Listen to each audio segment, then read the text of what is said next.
Hi, we're Alberta Set. We're a student-run organization at the U of A where we design, build, test, launch, and operate CUBE satellites. CUBE satellites are designed to gather information about Earth from space.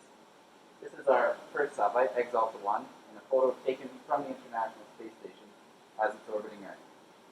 This satellite has finished its mission, so now we're designing a new satellite we're going to be launching soon, Exalta 2.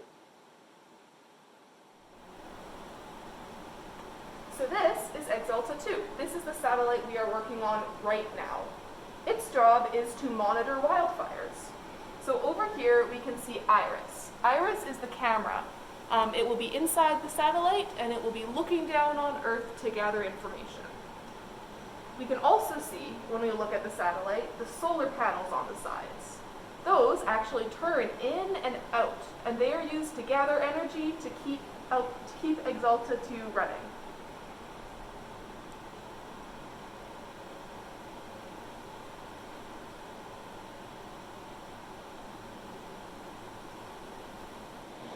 Alright, we're in another corner of the project room here, and what I have for you is a vibration shaker, a vibration table. And what this does is it's got a little motor here that vibrates really fast up and down. And what that's meant to do is simulate a rocket launch. So we take our individual components and we're going to stick them on this vibration table, and then it's going to shake it really fast, and we want to make sure that nothing comes loose, so that our satellite can survive the stresses of rocket launch. Alright, so now we're in the gray room. The gray room is kind of a staging area before we get into the clean room. And this is where we get dressed.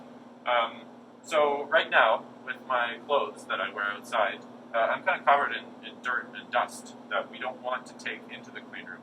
So the first thing I'm going to put on here is called a bunny suit.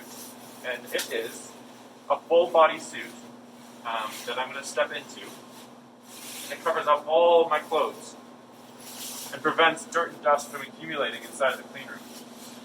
We put a lot of work into keeping that clean, and we don't want to introduce contaminants.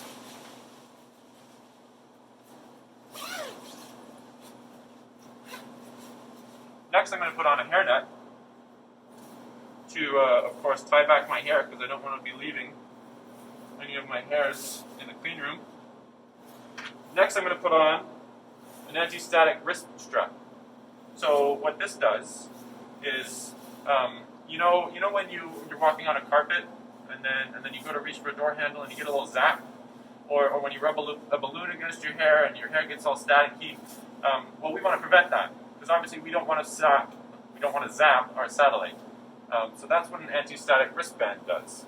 So I just put this on like so, and then it's got a little wire that will dissipate any static electricity that I'm carrying. Final thing that I'm going to put on is a pair of gloves.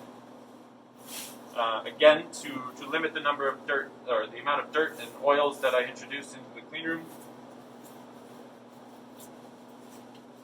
And then that's that. I'm ready to go into the clean room.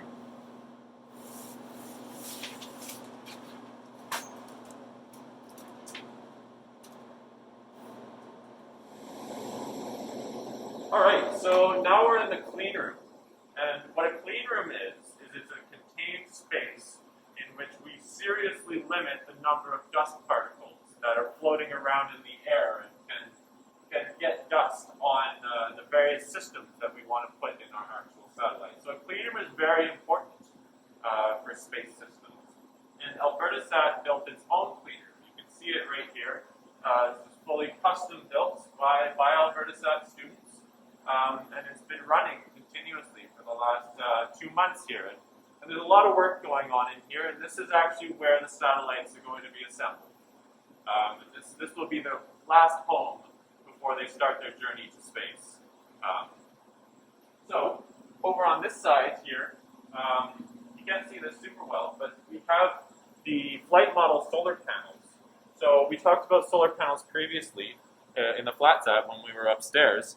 But these are the actual panels that will be making their way into space on the satellites and will be supplying all of the power that our satellites need to operate.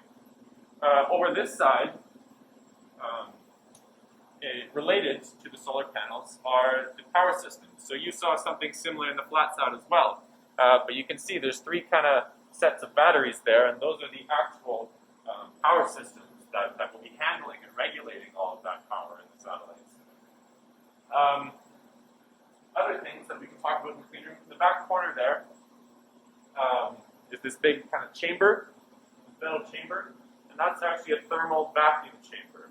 So when it's in its closed position like that, we can suck all of the air out of that chamber and make it really low pressure, which is what's, there's very low pressure in space. So it basically simulates the space environment.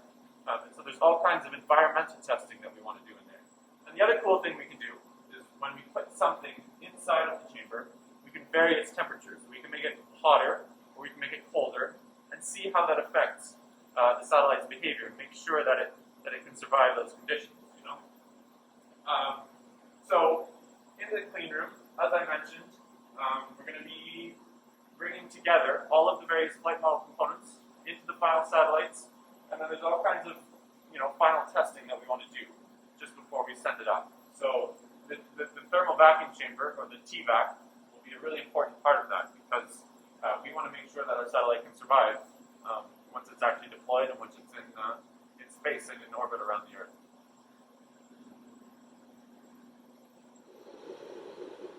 Hi everyone, so my name is Odessa Bauer. I am the OBC, or Onboard Computer Team Lead for Alberta Sat. What the OBC is it basically runs the satellite and makes sure it's all functioning properly. So right now we're in the dirty room.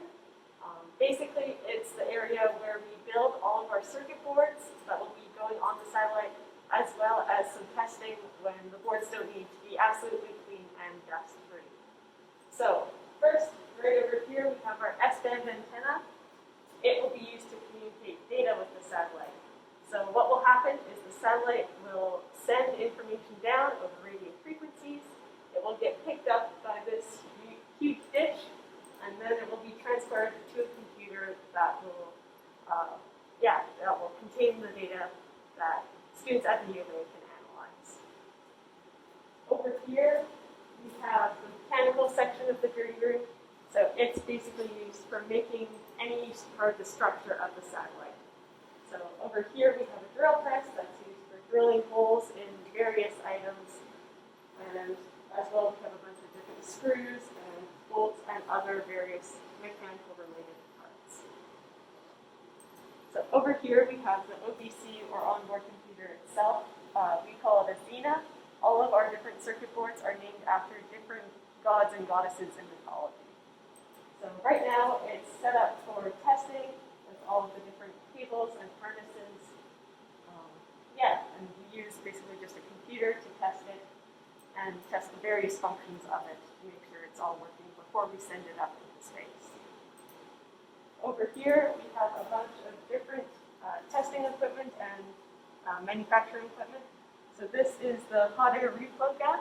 Basically it just shoots out a lot of hot air that will help melt metal, essentially.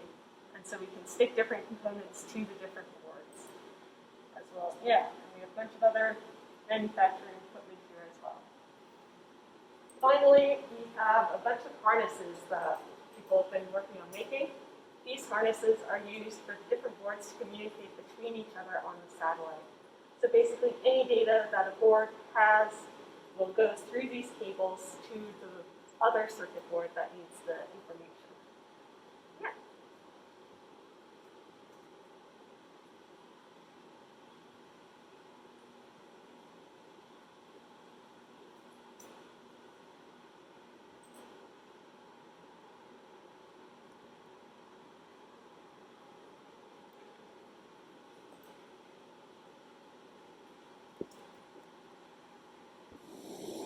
Alberta Sat's also involved in the community. You might have seen us in your high school or elementary school classrooms. We love to come in and teach you guys about what we do here.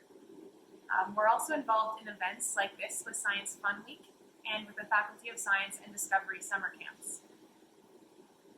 Besides our CubeSat projects, we also have team members working on other things. Now you're going to hear about some of the other things we do from our team member, Sally. Hi everyone, my name is Sally and I'm part of the Deborah Mission. The name Deborah stands for Dedicated Electron Balloon Observatory for Radiation Belt Analysis. Our mission is to design a big balloon that will carry a scientific experiment high up into the atmosphere. It will go into the stratosphere, which is even higher than airplanes fly. Our balloon is going to carry an experiment on it that will measure X-rays. When photons, little particles carrying energy, are emitted from the sun, they come streaming towards the Earth and hit the atoms in our atmosphere, which is sort of like Earth's big protective bubble. The collision between photons and the atmospheric atoms results in X-rays being released. Our experiment is going to take pictures of these interactions so we can learn more about them. My position on the team is Deputy Team Lead. This means I work with other people on our team to do things like project planning, scheduling, applying for grants so our team can have money to buy supplies, and helping with technical tasks. Some of the current technical tasks that our team members are working on are really exciting. Part of our team is requirement mapping the onboard computer. This means they're figuring out exactly what we need to control our camera and other electrical parts. Other team members are working on designing the payload gondola. This is the container that our experiment and everything else that is required will sit in during the balloon's flight. Another cool part of our mission is that our balloon is going to be launched during the night. However, this also means that there are other things we have to prepare for, like having a radar reflector and appropriate lighting, so airplanes can see our balloon and avoid it.